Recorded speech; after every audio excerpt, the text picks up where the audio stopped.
You're watching Leafs Morning Take with host Nick Alberga and former NHLer Jay Rosehill. The show starts now. All right, what's good, everybody? It is Thursday, September 12th, as we inch closer and closer to puck drop October 9th, just around the corner in Rosie training camp, I believe, getting underway next Wednesday, man. That it is. Coming up quick and hot, man. I don't know. We've been doing the countdown for a while, and it is clicking away quickly, so I'm pumped, obviously. It's funny, I was looking back at our summer programming, and like every bio is like T-minus 60 days, T-minus 50 days, and I can tell you 27 days away from the season opener in Montreal. So, in fact, it is getting closer, but there's a couple staples that, tell my brain at least that the season's just around the corner. Among them is like the player media tour. Austin Matthews out there. We saw McDavid. We saw Draisaitl.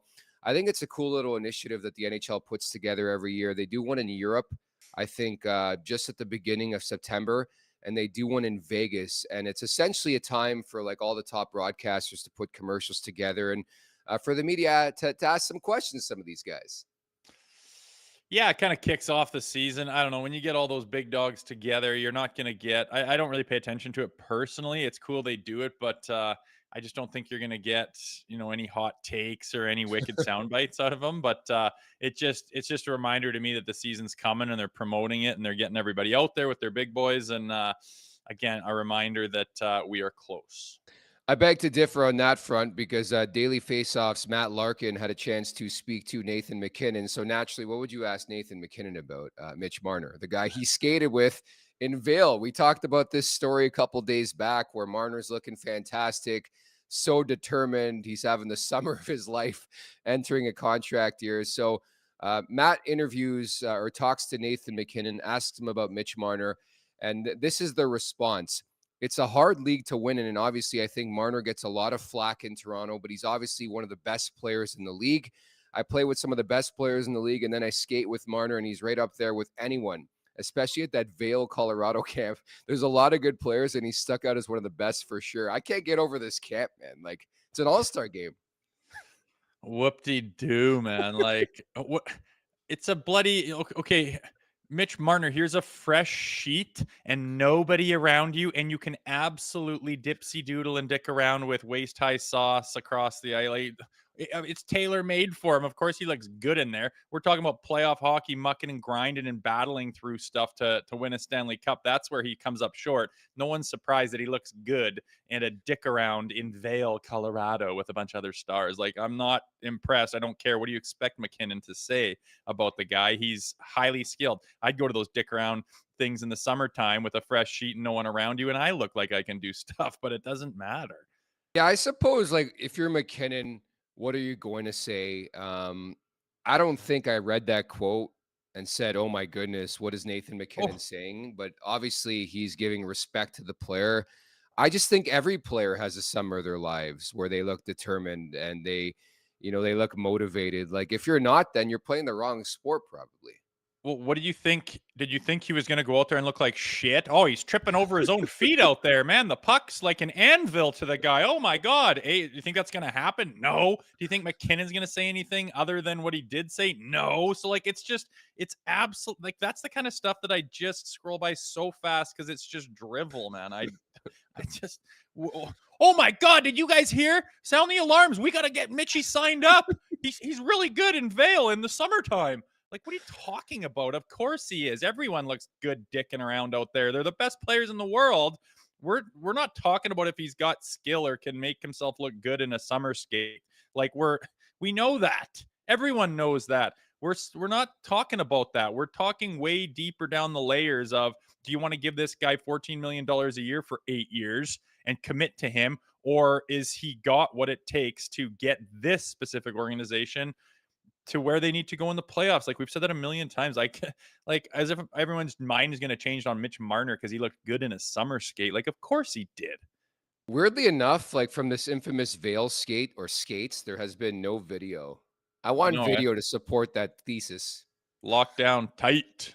Well, I don't even know what that thing is. Like, is it put on by someone, or do they just have a bunch of ice and the guys are all there dicking around having fun saying, hey, we might as well skate while we're here?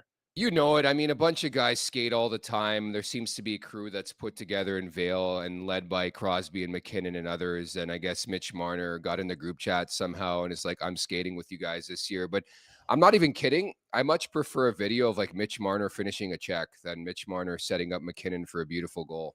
That's where I stand. I know, dude. I don't know if these little sound bites come out defending Mitch, and it's just like stating the obvious. He's a highly talented player, and people are supposed to be surprised, or that's supposed to be shaking news that he looked good in the summer skates. I think it's silly. Fair enough. So you posted something on social media, I think that warrants attention, on Wednesday night. And I thought it was pretty genius. You always hear like tales about this, but you helped your kid pull his tooth. Take us through the explanation here. Well, he's 11. He hasn't had a tooth fall out in like forever. And he was a little kid. We like tied the string to a golf ball, and downstairs off a mat, I hit one, and he had, out of the blue, we were out and about, and he's like, look at my tooth, and it's just hanging there. I'm like, are you kidding me? I'm like, let's get that out. And he's like, we should like tie it to a car or something. And I was like, what? I was like, okay.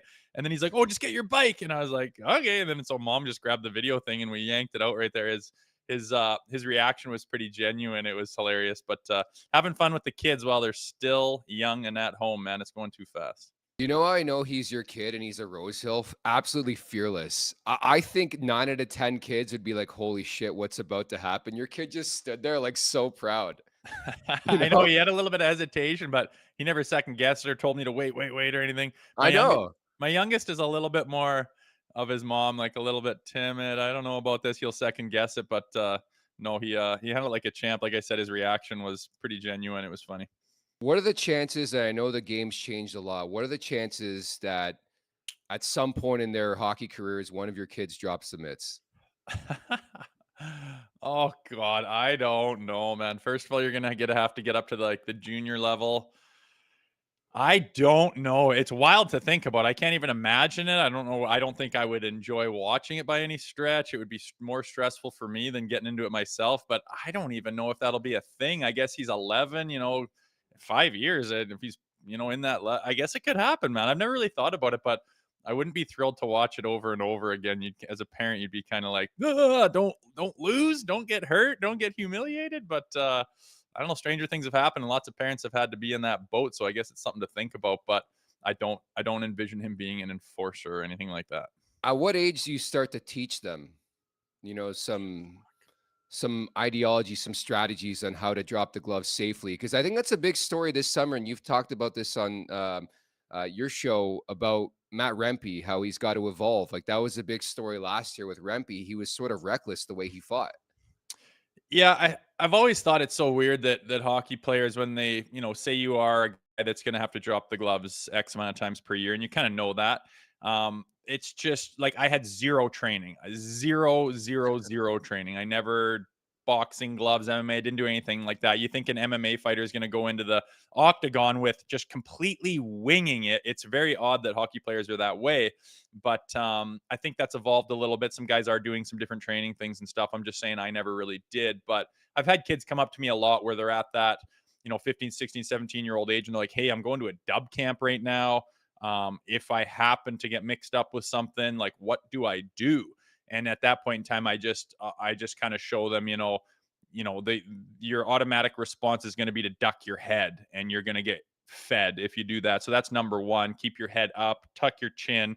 Probably gonna have a visor on, so you're completely protected. Everything's going to be bouncing off of you. Do that, and just the best defense is a good offense. Just throw and throw and throw and get that guy on his heels, and it's all going to be over in about 15 seconds. So that's usually my advice. But I think around that age, when they're going to junior camps and they realize that a lot's on the line, I might make this team, I might not. Some guy might be in the same boat, might, come up to me and say, hey, this is what's happening. And you need to learn to at least know how to handle yourself.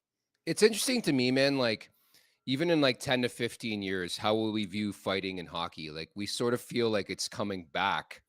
I just wonder how we're going to look upon it in like 10 to 15 years. Is it going to be front and center again? Because everything comes back full circle, and we're starting to see it a bit here. Yeah, we've talked about that on Department of Discipline. Like it was gonzo for a while there, and it was in my mind, media driven by the NFL's lawsuit, the payout they paid to their players. It was lawyer and attorney driven, and they had to say, holy smokes, we got to pull back on the reins here. And they did, and they eliminated the enforcer and the tough guy. And, a decade goes on, and all of a sudden, well, this guy can play, and he's got a little bit of ruggedness, and all of a sudden you do get in a scrap. The rules haven't changed. You get a 5-minute for it. But then all of a sudden that guy starts, like, it creeps back in. The original reason why it even happens is hockey is it can be effective. It can turn the momentum. It can get a team back on their feet, and it can also intimidate and make other teams play timid and not want to be there and shut it down for the night. So then, a guy like Rempe and these Delorier and all of these different guys, McDermott, are all coming in here, Jack Guy and Revo's still there, and all these different storylines. And all of a sudden teams are like, well, I don't like the fact that guy just ran us out of the barn. I don't like the fact that guy just called on our whole bench and intimidated everyone. Everyone looked like a bitch. I don't like that feeling. I don't like it at all in this hockey game. And maybe we'll get a guy who can kind of handle himself. And then all of a sudden there's this, McDermott goes to New Jersey for kind of an answer to Rempe. And then the Metro's looking really, so it's interesting. And it's never going to be the year 2000 again, where it's just mutants on skates. But I think that the cream just rises where the game is what it is, and people are going to realize that it's okay to have a guy like that. It's actually beneficial, and you've noticed a little bit of an uptick lately. It's such a ripple effect, and for many reasons, I'm looking forward to the season opener in Montreal on October 9th. Among them is the projected fight, I would say. Very likely it's the first game of the season between Ryan Reeves and Alberga Jay. Like, that is the main event, I think, when you look at the show right now, is like two premier fighters going at it on opening night. I'm looking forward to that. We'll see. I never like to say, oh, that's happening that night, but with it being the rivalry that it is, and the opening night and the tradition that they play each other on opening night, and having those two guys where they went last year on opening night and it didn't really go the way I think everyone wanted it to, yet they didn't go again all season long. So there's reason to believe that if the dynamics were right during the game, that could be a possibility for sure. Looking forward to it. Pardon me? Kind of exciting. No one's sitting there going, God, I hope that doesn't happen. That would be terrible. Like, sorry, but there's not a soul in the world except some dork sitting in the basement who would ever say that. Everyone's like, man, I hope that happens. That would be incredible. The first game always sets a table for me because you want to impress people from the Leafs perspective. You want to impress the new crash and banging head coach, Craig Berube. And I think everybody's going to be trying to make a difference there. And Montreal's trying to get their footing, trying to signify the end of the rebuild. I think it would make a lot of sense. But October 9th for me can't come soon enough. At the Leafs Nation 401 here on YouTube, hit that subscribe button, hit that like button. Pretty please. Leafs Morning Take, wherever you find your podcast, make sure to leave us a 5-star review. And don't forget to visit theleafsnation.com. The opening segment is brought to you by Greta Bar YYZ. For a good time, find Greta, 590 King Street West. In fact, I might head down to Greta tonight for the Thursday nighter. It's the Bills and Dolphins, right? Yeah, that's starting to happen, man. Every time the NFL comes up, I kind of shudder because I picked McCaffrey with my first pick, and he got he's not playing the first 2 weeks, so I'm basically going 0-2. But no, I was looking at the NFL viewership numbers too, and it's just absolutely incredible how dominant they are, like, not just in sports but for TV ratings on earth. Like, it's just massive. And the average NFL team in 2010 was like 1.6 billion. Now it's like 6 billion. It's just unbelievable how much cash is in there, and I'd like to see some of that trickle down to the National League if possible. Man, did you see this Shannon Sharp shit? Tough to say. No idea what you're talking about. You didn't see this in the last 12 hours? No. Unless I was duped on social media. Let me make sure and clarify this, but I saw something when I woke up and I'm like, holy crap, this is insane. Let me just confirm it so I don't speak out of hand here. Producer Vic said it's real. It's legit. So yeah, what happened? Shannon Sharp accidentally went live on Instagram. Oh, I did see that. Was with a woman. And they were going to town. How do you do that, man? I don't get that. Like, I've never, is it on Twitter or Instagram? Instagram live. Like, you have to be live. Like, there's different settings you have to press. And he's claiming that he was hacked. It's like, yeah, right, bud. Is it easy to go to your live mode by accident? No, like, you have to press a couple different things. Like, I don't understand his version of the story. Oh, well, every time someone screws up in an embarrassing way, they say they got hacked. It's the and then you don't have to answer any more questions. Dumb, but yeah, I did see that. It was a picture of him, and I saw the video, and I was like, oh dear. But at the end of the day, two adults consenting and something accidentally. I mean, who cares? I don't think I'd like if he gets fired or something. I think that would be ridiculous, but it's also a pretty stupid thing to do. Yeah, we'll have producer Vic fact check this. I'm always careful now with Twitter. There's so many fake accounts out there, but I read something that he got fired, but maybe it was just a fake account. So we'll get some clarification on that front. Now we're TMZ Leafs morning latest No, hot I just meant gossip to bring news. it up because I saw you talking about the NFL, and I'm like, man, like, like, what are we doing here? How does that even happen? I don't know. Wild things like that happen. I always think it's a setup for like clicks and to get into the spotlight, but I just don't understand how you accidentally leave your phone recording live on Instagram at that exact moment while you're going to town with somebody. It's kind of, I don't know. I don't buy it. Yeah, he was going to continent. It wasn't even town, my friend. There's some weird there's some weird grunts and barks going on. I knew you would know exactly what I was talking about. Anyways, the big news of the podcast today, dude. It's been 73 days. I did the math. Yeah. Since we first started talking about Yanni Hakanpää, finally made official yesterday, a 1-year deal, 1.470 million. Original deal was 2 years at 3 million. So let's break down the signing, what we think the player first and foremost can bring to the roster, assuming health. We know there's a lingering knee issue here. Yeah, I mean, I think he's like Luke Shen 2.0. He's massive. He's like 6'6", 220. He's got a little bit of a mean edge to him. He hits a lot. Plus, he is a consummate plus player. He doesn't get scored all that often compared to what he provides. He's a big time penalty killer, likes to block shots. And if he ever were to scrap, I mean, Yanni Hakanpää is not a fighter, but I'm just saying I've seen him fight, and he throws left hands and completely surprises the hell out of guys. Plus, he's a huge bear out there. So, I mean, I'm just rattling off outrageous pluses. So, what is that guy going to cost? Well, I don't know, 4 or 5 million. 1 point screw all. Like, it's unbelievable. And that's like I'm running out of fingers on my hand on the pros. And then on the cons, he might have a bad knee, I believe it is, right? But he was out for the Stars in March of last year. In 2024, with all the money and resources in the world, I just don't see how a guy's knee could be so bunged up that it's not, reconstructed and fixed and healed and rehabbed and physioed by this point in time. So I just think the potential for this to be a massively good signing and beneficial to the back end of the Leafs is huge. And if his knee falls apart on day one of camp, well, then welcome to LTIR like they've done so many times. It's really not a huge risk, I don't think, in my mind, with the potential upside to be massive. Yeah, I agree. The pros outweigh the cons. I think he's going to be beneficial for the penalty kill too, but he checks a lot of boxes. Like how much we've done this show for what, 2 years? How much have we talked about having that established right-handed shooting defenseman? I like the comparison, by the way, to Luke Shen. Like, I don't think he can play that up into the lineup, but I think in a 5-6 type look, maybe a 4-5, a Hakanpää just makes a lot of sense. I like the fact that it's a 1-year deal. Like, I think there's limited risk with it being a 1-year contract as opposed to 2. We just saw with John Klingberg, he played 16 games and off to Robida Island you go. So like if something doesn't go according to plan or his knee doesn't hold up, I think you just right your wrongs and move on. Like it just made too much sense for the Leafs not to make this transaction. 100%. Like for people who are like, oh, this is just John Klingberg all over again. Well, I like it on paper, him and the way he plays, Craig Berube style, the way that back end, Benoit and McCabe getting, complimented by this big body. All of a sudden we're a rugged back end where that hasn't been the case. And I don't know if Benoit or Liljegren, if this bumps one of them out. I think a lot of people, it's tough. We'll see how camp goes, see how preseason goes. But I mean, there's just more bullets in the chamber now. And we've been dying for a right-handed defenseman. I know, like, nothing's perfect. It's not like this golden goose just gets handed to you.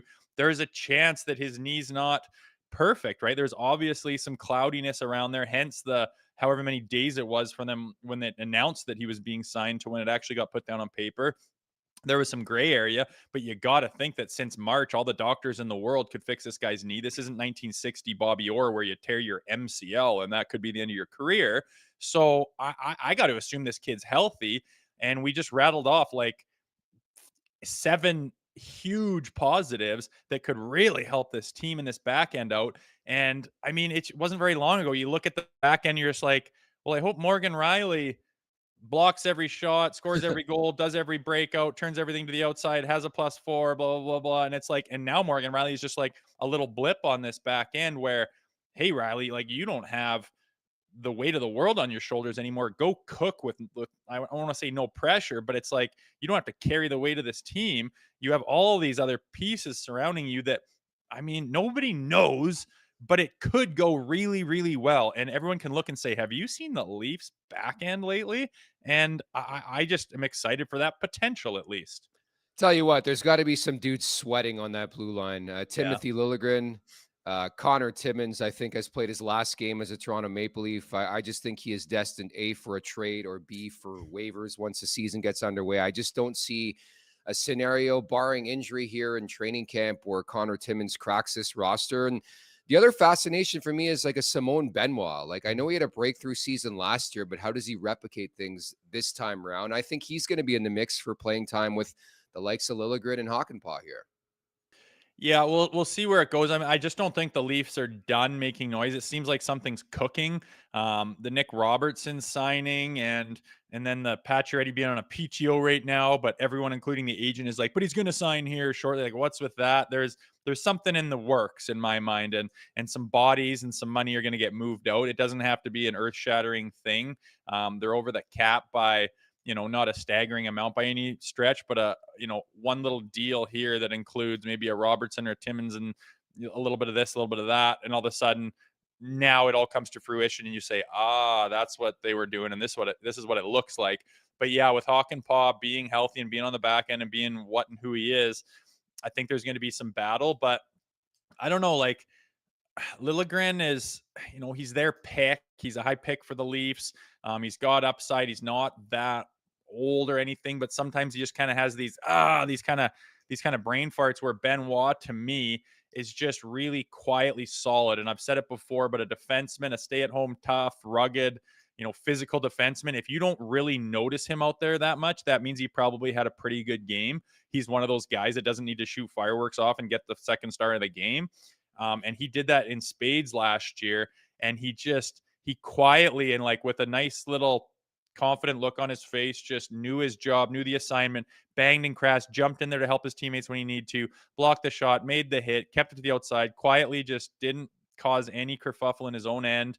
I would love to see him stay with McCabe in there and have Hakanpää maybe right up ahead of him. It's hard to say, but there's options now is what I'm excited about. Yeah, there's a lot of moving parts. And with respect to Liljegren, I have sort of the same feel I did when they traded Rasmus Sandin.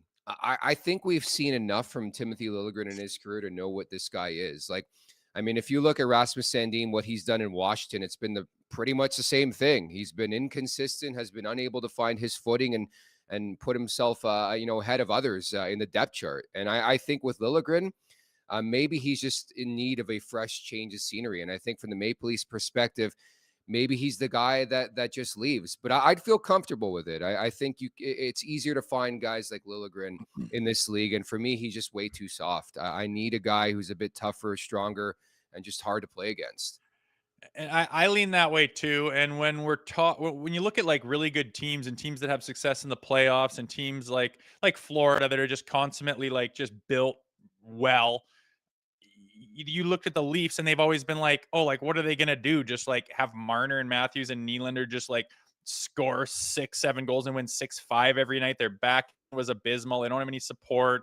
Who knows what direction they're going or what their identity is with these coaches. And it's just kind of all up in the air and everyone's got all kinds of reasons to pick them apart.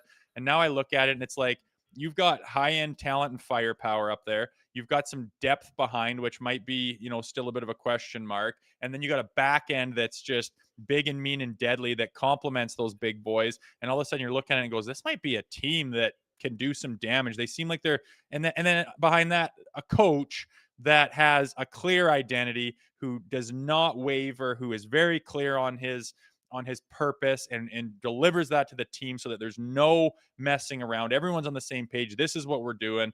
And it could all come together very well. And I think that I'm as excited about this season as I have been in a long time.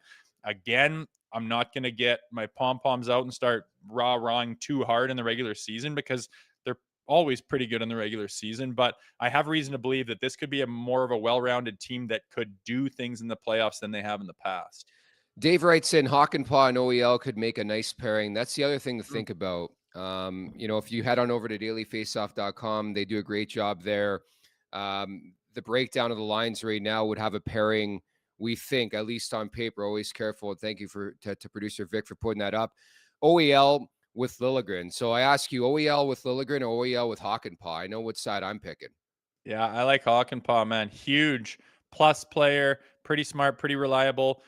He'll hit. He's intimidating. He's got a big reach. He's good in his own end. He can kill penalties. He'll block shots. He's got a little tough streak to him. Aside from him literally being on the shelf, I think we're thrilled to have him in the lineup. And again, this isn't like I could see people getting upset if he was $4 million and everyone's like, how could you put that many eggs in a basket with a big question mark? He costs $1 million some bucks, like less than 1.5. It's a no-brainer, man. I'm pumped about it. And I would add too, like, rather whether it was intentional or not, the fact that this drama or saga or whatever you want to call it played out over like the span of 2.5 months actually worked in Toronto's benefit, right? Because if they, were conclusive and solidified the addition on July 1, then suddenly you don't have that money to play with. Now it's a 1-year contract, not a 2-year contract. It allowed them to sign Nick Robertson.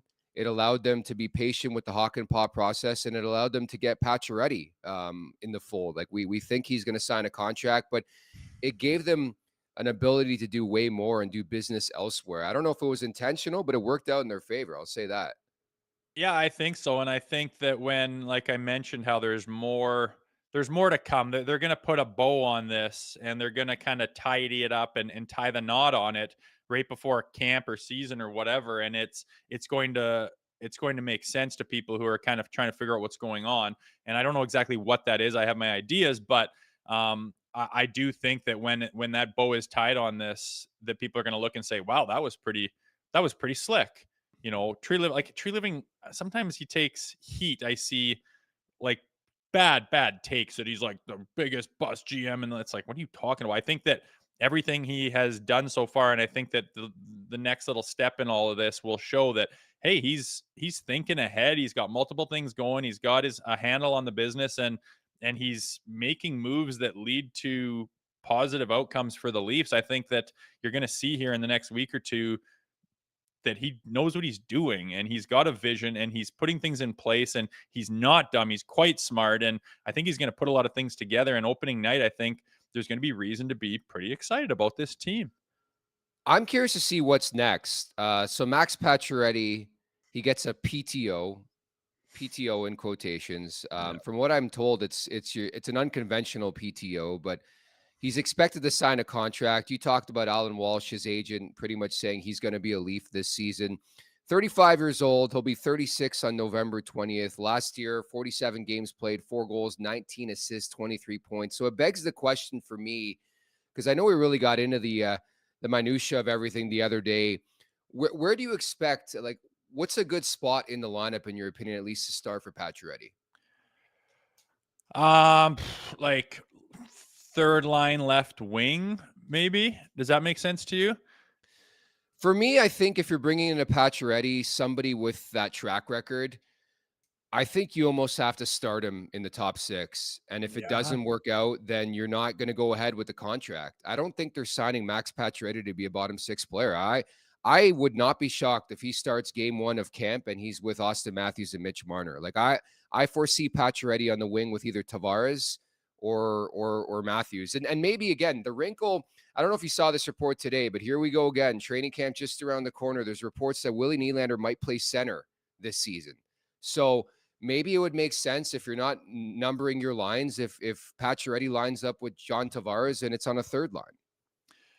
Well, that's the thing. I don't think that, like, if he's on the third line with certain guys, it's like, oh, well, he's a bottom six player now. He's Yeah. got to muck and grind and dump and chase. And Yeah. like, I don't think that's necessarily the thing. But you do look at that and you look at Bobby McMahon and Pontus Holmberg, like pretty lean on that left side. Where's the depth and stuff? And now all of a sudden, I think on opening night, it's going to look completely different. It's going to look thicker and heavier and deeper and more talent. And I mean, we'll just see what he looks like. Like Max Pacioretty is a very, I know he's getting a little bit older, but his talent level and skill, he's like a premier scorer, playmaker, and then ran into some injury problems. And Achilles, like if that, I know that he probably rushed it or something wasn't healed properly and he redid it. I mean, to do your Achilles in the first place, like I've always heard, like you're toast for 12 months.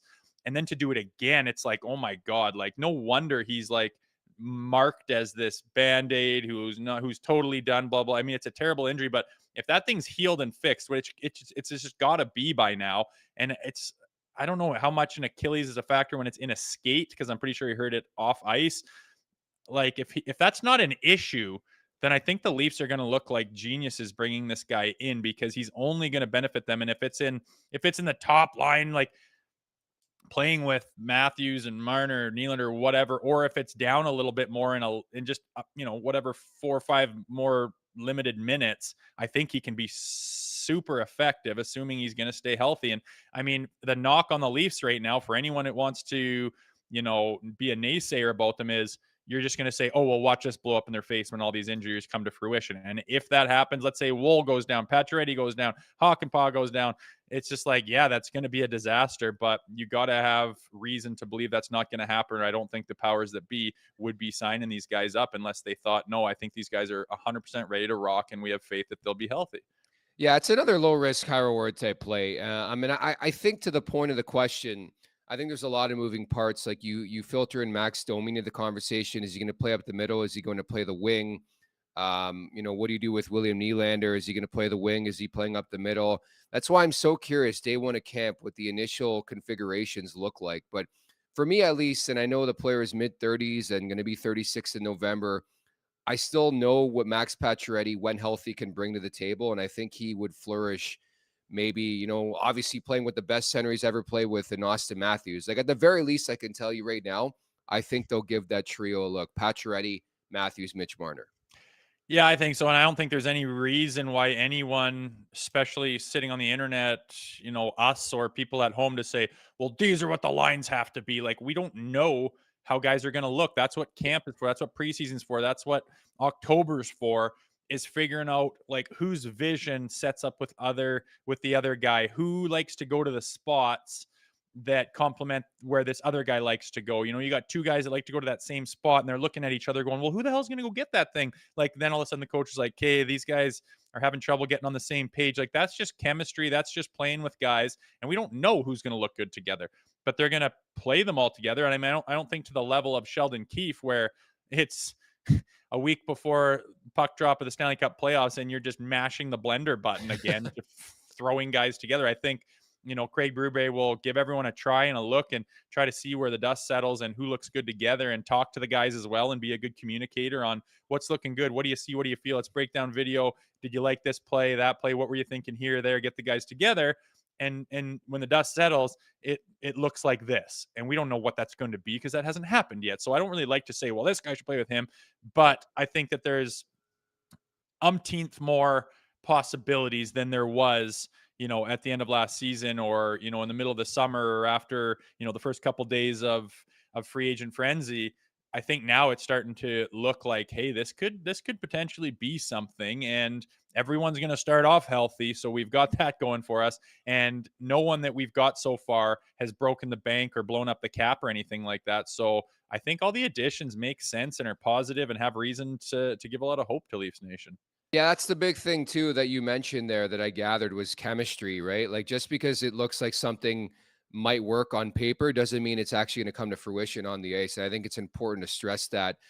Speaking of which, rookie camp underway. The Maple Leafs, John Gruden, of course, the AHL coach, will coach the team this weekend coming up at the Bell Center. They'll play 2 games against Montreal's rookies who are really, really strong. But the key prospects, we know them by now: Easton Cowan, Fraser Minton, Nikita Grabyankin, who is a 2022 fifth rounder, A lot of promise there. Ben Danford, we had on the show last month or a couple months back. Noah Chadwick. I'm curious, obviously, with Cowan, how he follows up his dynamic season and takes that energy into training camp next week. Yeah, me too. And that's kind of the main guy I'd be looking at in that. Those rookie camps they're fun, they're interesting, they're like a step above, playing junior and that kind of thing for the most part. But it's kind of like a prep tryout thing for training camp. Yeah. And I'm just interested. Like normally I don't care about those. It's like whatever. A bunch of prospects are playing before camp. It's not earth-shattering news and nothing really crazy happens. But I'd be very interested to watch Cowan and say, is that like if this guy just comes out hot and is just better than everybody else on the ice and just has that confidence and swagger and is kind of like running guys and mucking and burying it and setting guys up and being a leader and talking on the bench a lot and chirping off to their guys, like I would be like, my God, this kid's ready to rock. And it would just be another reason for me to think this kid might be ready to make this thing out of training camp. But that's about all those things are really good for in my mind. I don't get too excited about it. I remember going to them all the time. It was fun. It was interesting. Nice to get your feet under you, get a little pressure under you, get some spotlight on you before camp. But yeah, my eyes are on Easton Cowan at that point in time. Yeah, they're stacking that shit too. Cowan, Mint, and Grebyankin's going to be a line, and I believe Danford and Chadwick are skating together too. So, as mentioned, Montreal's rookie crop is really, really impressive too. So I like the fact that these youngsters are going to be put up against a really good roster in Montreal too. Yeah, I've always kind of thought that Montreal, with their rebuild or whatever, has got some talent coming down the barrel. So to get these guys together on another point, and maybe some rivalries get introduced. Maybe some guys have some bad blood from the past. Maybe some gets made in a camp like this. But looking down the road quite a while, if these guys all get into their respective jerseys, to have that rivalry continue and the bad blood and the stuff that we love so much playing against the Montreal Canadiens is exciting. And hopefully that does happen. And these guys have a little bit of a history and backstory and don't like each other, and they bring it right to the NHL from the get-go of their careers. You talk about Montreal, that's where the season opener will be on October 9th. Angela, thank you so much for the super chat. And she asked this: who do you think is going to be the starting goalie for the opener in Montreal, October 9th? Oh, Joseph Woll, 100%. 100%. I think that the keys to that position are his. I think they'll use Stoli, not sparingly, but smartly. But I think it'll be pretty clear that Joseph Woll is potentially the future of the crease of the Toronto Maple Leafs, and Stoli is going to be a good supporting figure, reliever, a guy that can switch hit with them and literally support him in the mental side of things, practice, doing goalie drills, watching videos, and when needed to step in to relieve him, can do a good job. And hopefully Joseph Woll stays healthy and Stoli doesn't have to ever sit in that number one spot. That's the goal, I believe, and I think that they'll show that with him being in the crease opening night. I have no reason to believe that it would be anything but Joseph Woll.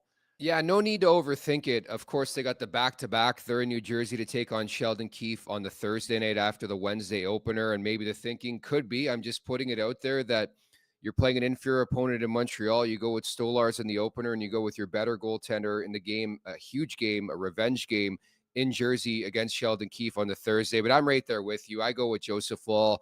I want to anoint my guy. I want to solidify things. I want both guys to know, hey, this is our guy. Game one of the playoffs right now, it is Joseph Woll. But I think there's going to be a battle.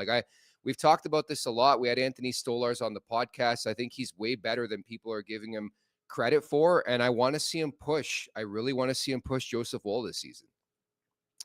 Yeah, I want to see him push him in a way that they're doing it together, not like we're competitors and we're competition. I mean, there's enough pressure. There's enough, like, if one of those guys needs the other one to play good to go, oh my God, I better try harder. Like, what are we talking about here? This is the Toronto Maple Leafs crease of the NHL. No one needs to be pushed harder. Oh my gosh, I better show up tonight. Like, there's enough pressure on these guys' plates. They know what's at stake. They don't need, someone always nipping at their heels trying to steal their job. There's enough distraction and pressure and outside effect for these goaltenders. I want to see them stand there. Like, they always go out early with the goaltenders, and they have the thing to themselves, and they talk amongst themselves and talk about angles and where they're pushing from, and what do you think about this, and how do you do that? And I want them to be a team and a tandem, and I want to be Joseph Woll's the starter. He has the sky being the limit for him, where he could turn into anything. Like, anything's potential. I think he has the ability to be a premier goaltender in the NHL. And then Stoli is his, sidekick, very capable, second stringer. And they're always out there together, sharing the burden of being a goalie on the Toronto Maple Leafs. That's what I want to see. I don't need Stoli to look at him as the enemy and try to take his job all the time and nip at his heels to keep him sharp. I think that's bullshit. These guys are high-end talents who are already in a pressure-packed situation. They don't need any more. I think they need to support each other and hit that position in their respective roles. Yeah, I think in a perfect world, you want them to be like what Swayman and Allmark were with Boston. They were like best friends, and they just wanted to win. That's all I care about: wins, getting 2 points, and winning in the Stanley Cup playoffs. And I want to see a healthy competition between Woll and Anthony Stolarz, who I think without question is the backup entering this season. It's time for the last call, brought to you by Bet365. Open an account with Bet365 today and bet on a huge range of markets. So whatever the sport, whatever the moment, it's never ordinary at Bet365. We talked about the Thursday nighter. Any bets you're looking at? Do you like Buffalo here? Oh, it's hard not to go. I think they're a road dog. I think they're a dog tonight. Ooh, okay. I'll just tell you on that. I have not looked. I did not know. My head's in hockey right now, man. I do like football. It's neat, but my fantasy's a disaster, so I haven't had a chance to really look. But you think they're going to get beat by the Dolphins? Hey, I mean, Tyreek. It'll be interesting to see, man. Interesting to see. I don't know. I'll tell you on whatever you think. I'm more into Maple Leafs right now than I am to the NFL, but I'll tell you on whatever you pick. I don't bet on football. What I see on TV. I don't watch much football. I did watch a bit of the Monday Nighter, as I referenced on the podcast the other day, but I'm a hockey guy, baseball guy, a bit basketball. Maybe we'll just go over under on whether what's his name gets fired or not. Yes, we could do that too. Yeah, I'm with you on that front. So we'll leave it at that for today's podcast. Again, we'll be back with 2 more episodes next week. And again, training camp, I believe the weigh-ins start on Wednesday. I think officially Thursday and Fridays when the players start skating. We start to see some video and we ramp up to some preseason games, man. I know. It's exciting, dude. I don't know. Everyone talks about the opening night, but there's lots that can happen and will happen throughout training camp and preseason, which is going to be exciting too. So it's all happening. There's going to be a lot of storylines, and I won't lie. I woke up today and I could not believe my eyes that here we go. We're a week away from camp, and Nylander, I guess they're going to try him up the middle again. Man, it's like Groundhog Day with this organization, and we'll see what comes to fruition over the next couple weeks. So everybody, thank you so much in the chat. Thank you for the super chat, Angela, at the Leafs Nation 401. Hit the like button. Hit the subscribe button, Leafs Morning Take, wherever you find your podcast. Make sure to leave us a 5-star review. And don't forget to visit theleafsnation.com. Many thanks to producer Vic. For Jay Rosehill, I'm Nick Alberga. We'll talk next week. Take care. Make sure to check out more of our content right here on the Leafs Nation YouTube page. We got long-form interviews. We got clips. We got epic rants by Jay Rosehill. We simply have it all. And don't forget, you can find out much more at theleafsnation.com. Thanks so much for watching.